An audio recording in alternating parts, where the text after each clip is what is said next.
안녕하세요. 매일 새로운 사연을 전하는 읽어주는 사연 라디오입니다. 구독과 좋아요, 많은 공유 부탁드립니다. 오늘의 사연 시작하겠습니다. 안녕하세요. 30대 중반의 여성으로 얼마 전 이혼을 했습니다.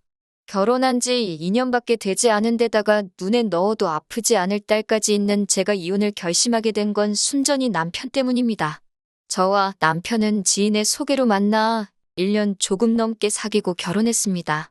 화목한 가정에서 자란 평범한 직장인인 남편은 믿음직스러운 사람이었어요. 하지만 말할 때 표현이 서투릅니다. 본인도 그걸 잘 알아서인지 말 조심을 많이 하는 편이에요. 그러다 한 번씩 스스로 제어를 못할 만큼 폭발을 할 때가 있는데 그때 내뱉는 말은 흉기에 가깝습니다. 운이 좋다고 해야 할지 모르겠지만 연애할 때는 이런 모습을 한 번도 본 적이 없다가 결혼식을 하고 나서야 보게 되었습니다. 연애하는 동안 남편은 저에게 크게 바라는 것이 없었습니다.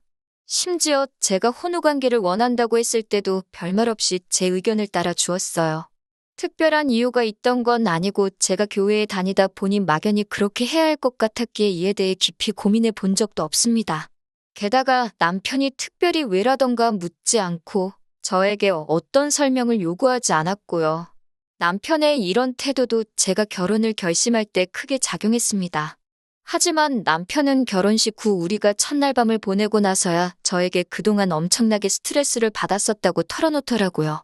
미안하기도 하고 그런데도 고맙기도 하고 그랬습니다. 그런데 결혼하고 얼마 지나지 않아 남편이 저에 대해서 외모를 지적하기 시작했습니다. 근육이 없는 제 몸매와 다리 털, 팔자 주름 등이 여성스럽지 못하게 느껴진다면서 저에게 끌리지가 않는다고 하더라고요. 그런 말을 들을 때마다 남편이 잘못하고 있다는 것을 알면서도 동시에 남편이 저를 거부하지는 않을까 걱정이 되었습니다. 무엇보다 남편은 저에게 첫사랑이나 다름없었기 때문에 행여이 결혼이 파국으로 치닫지는 않을까 너무 무서웠습니다. 그래서 남편 눈에 들기 위해서 정말 죽을 힘을 다해서 노력했어요. 살도 빼고 외모도 가꾸고 생활 습관도 고치고 제가 할 수 있는 건 정말 다 했던 것 같습니다. 다행히 남편도 저의 그런 변화를 알아챘고 다시 부부 사이도 원만해졌습니다. 지금 제 사연을 듣고 계시는 분들은 뭐 그렇게까지 해서 사냐, 남편이 그렇게 잘났냐라고 물어보실 수도 있을 것 같아요. 사실 제 남편도 그렇게 환칠한 인물은 아닙니다. 하지만 저는 남이 저에게 준 상처를 그대로 돌려주는 성격이 못 됩니다. 그리고 그 무렵에는 제가 어쩌면 남편을 더 좋아하고 있었는지도 모르겠습니다. 한 번은 남편이 샤워를 하러 화장실에 들어갔을 때예요. 남편의 핸드폰이 몇 차례 울리길래 급한 전화인가 싶어 확인을 하게 되었습니다. 남편이나 저나 원래 핸드폰 자금을 해놓지도 않고 딱히 서로 감시하는 것도 아니지만 숨기지도 않습니다. 그런데 이상하게 그날은 한번 확인을 해보고 싶은 기분이 들더라고요. 그렇게 남편의 친구 목록을 훑어보다가 정말 예쁜 여자를 발견했습니다. 다시 보니 저희 결혼식에도 왔던 인형같이 생긴 남편의 대학 동기더라고요. 그러면 안 되는 걸 알면서도 저도 모르게 둘이 무슨 대화를 주고받은 건지 대화창을 확인하게 되었습니다. 내용은 사실 별거 없었습니다. 남편의 대학 동기가 생일이었는지 남편이 생일 축하한다고 먼저 연락을 했더라고요. 그러자 그 동기가 생일 때 받은 선물이며 뭐 했는지를 상세히 말하며 자랑을 하더라고요. 그에 대해 저희 남편은 예쁜 여자랑 시간을 보내는데 그 정도는 써야 한다며 자기라도 쓰겠다고 동조를 하고 있더라고요. 그러자 그쪽 여자가 와이프는 별로야라고 묻더군요. 남편은 지금은 봐줄 만한데 처음에는 내가 왜 이런 여자랑 결혼했지 싶었다며 저에 대해 신랄하게 평가를 내렸더라고요. 차라리 저한테 대놓고 불만을 토로하는 것도 아니고 같은 여자한테 저를 그런 식으로 말했다는 게 분하고 자존심이 너무 상했습니다. 그래도 남편한테는 몰래 핸드폰 봤다는 티는 내고 싶지 않아서 어떻게든 평정을 되찾으려고 했는데 결국 화가 눈물로 표출되고 말았습니다. 순간 화장실에서 나오던 남편도 저의 그런 모습을 보게 되었고요. 제 손에 자기 핸드폰이 들려있는 걸 보고는 남편도 상황 파악을 했는지 뭘 봤건 오해라며 미안하다고 몇 번을 사과했습니다. 남편이 그런다고 바로 기분이 풀리지는 않았지만 그래도 이혼까지 생각하지는 않았어요. 저를 또 화나게 했던 건 남편이 제 친척들 상대로 외모 평가를 하더라고요.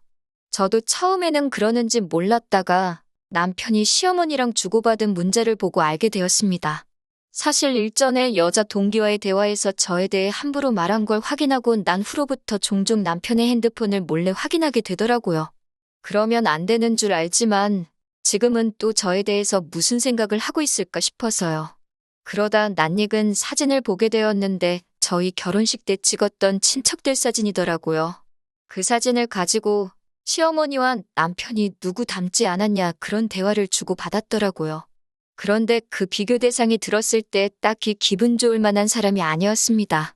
못생겼다 이런 적나라한 표현만 없었지 완전 비하하는 내용이더라고요. 물론 저희 친척들이 다 미남미녀는 아니고 남편이 말한 그 사람을 실제로 닮은 경우도 있었지만 그걸 남편과 시어머니가 둘이서 히히덕거리면서 이야기를 했다는 게 너무 모욕적이고 화가 나더라고요.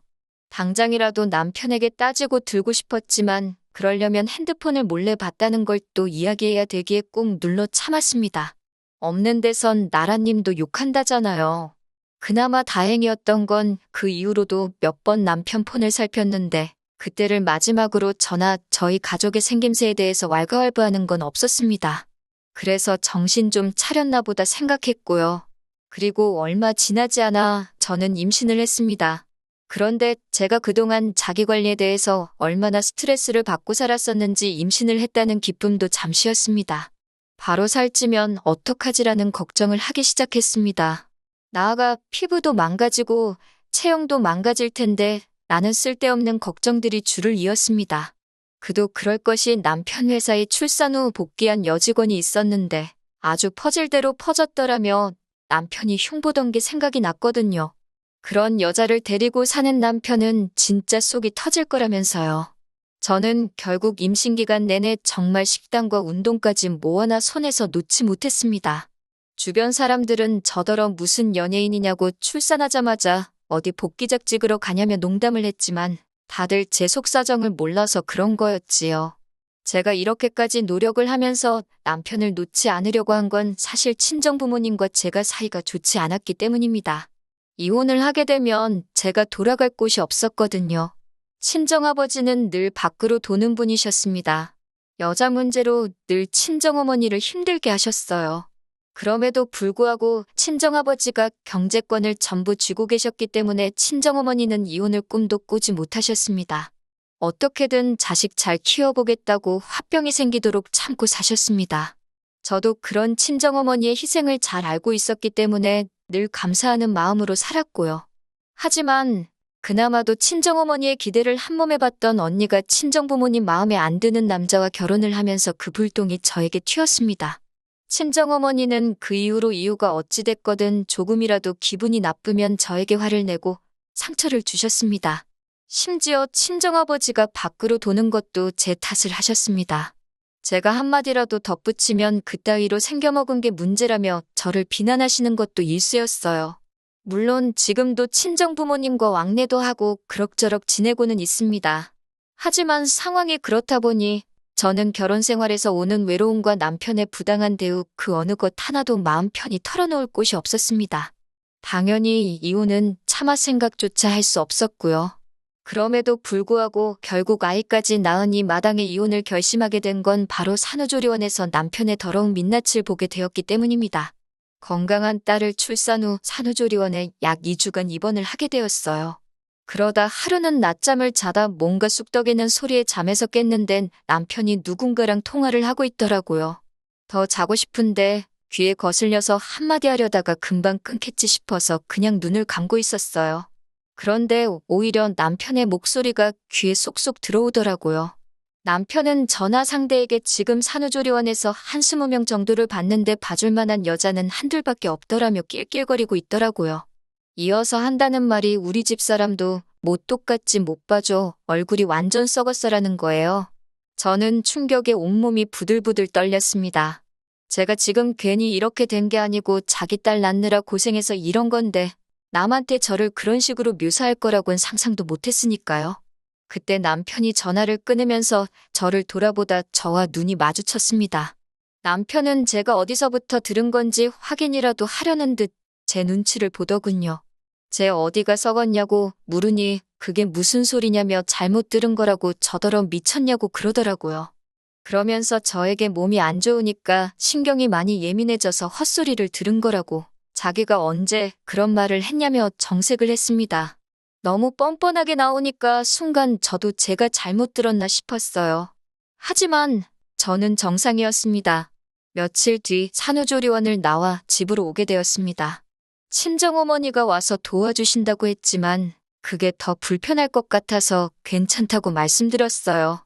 그렇게 하루에 몇 시간씩 와주시는 이모님을 부르고 집에서 아기를 돌보기 시작했습니다. 그리고 며칠 뒤 남편이 회식에 있다더니 술에 잔뜩 취해서 집에 들어왔어요. 그러더니 남편은 자는 아기를 붙들고는 이렇게 생겨서 앞으로 어떻게 사냐며 엉엉 우는 거예요.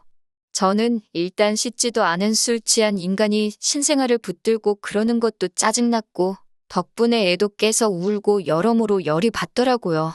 그런 와중에 그딴 소리를 하니까 황당해서 지금 애한테 뭐라고 하는 거냐고 따졌습니다. 그러자 남편은 혀꼬인 소리로 제 생긴 걸 보라며 솔직히 저게 뭐냐고 그러는 거예요. 고슴도치도 제 새끼는 예쁘다는 말 저도 알아요. 하지만 저에겐 그 누구보다 천사 같고 예쁜 딸인데 친아빠란 사람이 그딴 소리를 하니 정말 욕이 절로 나오더군요. 하지만 남편은 그 정도에서 멈추지를 못하고 쌍꺼풀은 얼마, 코는 얼마 그러면서 걱정 말라고 아빠가 돈 벌어서 싹 다 고쳐주겠다며 헛소리를 해댔습니다. 급기야 저한테 너는 왜 그따위로 생겨서 딸을 낳고 그러냐고 정말 할 말 못할 말 가리지 못하고 다 해대더군요. 그런데 저희 딸 남편하고 판박이로 닮았거든요. 심지어 시부모님도 남편 어렸을 때랑 똑같이 생겼다며 연신 신기하다고 몇 번을 그러셨고 친정어머니는 서운할 만큼 하나도 닮은 게 없다며 속상해 하셨는데 정작 당사자인 남편이 저러니 헛웃음이 다 나왔습니다. 이튿날 술에서 깬 남편에게 어젯밤에 찍은 동영상을 보여주면서 이게 아빠라는 인간이 세상에 나온 지 얼마 되지도 않은 딸한테 할 소리냐고 들이밀었어요. 그러자 남편은 어이가 없다는 듯 동영상을 보더니 저한테 우리 솔직해지자고 그러는 거예요. 자기는 솔직히 자기 딸이지만 유모차에 태우고 나갈 자신도 없다고 너무 못생겼대요. 딸 얼굴만 보면 가슴이 답답하고 속이 상한다는 거예요. 제가 어떻게 애 아빠가 자식을 부끄러워할 수가 있냐고 그러자 어차피 애가 듣는 것도 아닌데 자기 속마음 말도 못하냐면서 저더러 넌 자식한테 미안하지도 않냐고 그러더라고요. 뭐가 잘못인 줄도 모르고 계속해서 실언을 하는 남편을 보고 있자니 비로소 정신이 들었습니다. 남편의 사고방식은 완전히 썩어빠져서 재활용도 못할 쓰레기라는 거려. 이런 인간 밑에서 내 딸을 크게 했다가는 자존감, 자신감 다 잃고 자랄지도 모른다는 두려움이 들었습니다. 저는 더 이상 이런 인간과 가정을 이룰 수는 없겠다는 확신이 들었기에 그동안 가슴속에 품고 살았던 말을 다 내뱉었습니다. 당신은 뭐 볼거 있는 줄 아냐고. 배만 불뚝 나와서 다리는 새처럼 가는 주제에 누가 누굴 평가하냐고? 그러자 지금 말 다 했냐며 한 대 칠 기세더라고요. 제가 그래 한 대 치라고 합의금이나 받아서 그 돈으로 성형이나 하게라며 막 들이대니 남편이 오히려 주춤하더라고요. 그리고 저는 친정언니에게 전화를 걸었습니다. 그래도 막상 상황이 이렇게 되니 생각나는 건 친정밖에 없더라고요. 언니는 그동안 무소식이 희소식이라 생각했는데 제가 연락을 해와서 놀랐다며 지금 바로 온다고 했습니다. 언니가 오는지도 모르고 남편은 계속 제 외모를 비하하면서 저와 실갱이를 하고 있었습니다. 저는 행여 남편이 애한테 해코치를 할까봐 하고 싶은 말도 못하고 언니만 기다리고 있었어요. 다행히 언니가 형부랑 같이 왔습니다. 막상 형부를 보자 남편은 쫄았는지 한마디도 못하고 있더라고요. 참고로 저희 형부는 키가 190에 몸도 좋고 왕년에 운동을 하던 사람이거든요. 형부가 남편을 손가락으로 밀치면서 남자가 몸이 이게 뭐냐고 관리 좀 하라고 애는 네가 낳냐고 툭툭 시비를 거는데 남편이 찍소리도 못하고 있었습니다. 너무 고소했습니다. 남편은 결국 A씨를 내뱉고는 잠바 하나 손에 들고 집에서 나가버렸습니다.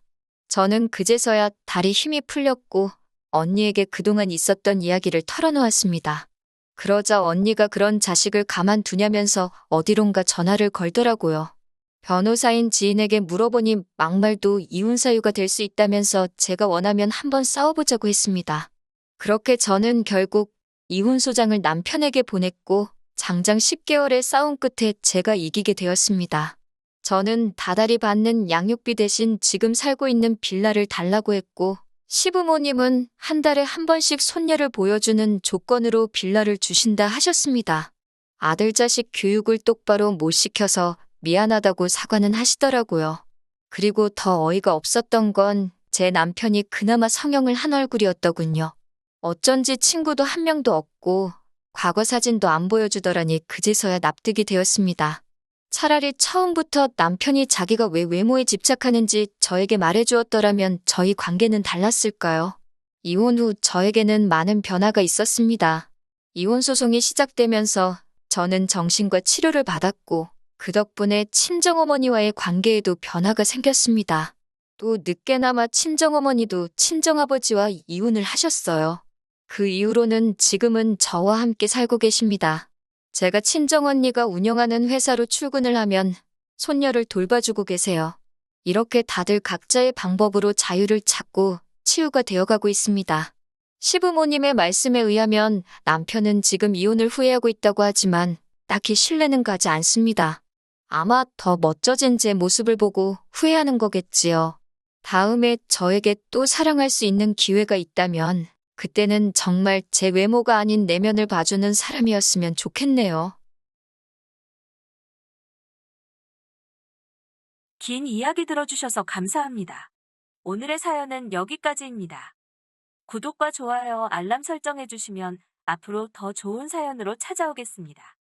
감사합니다.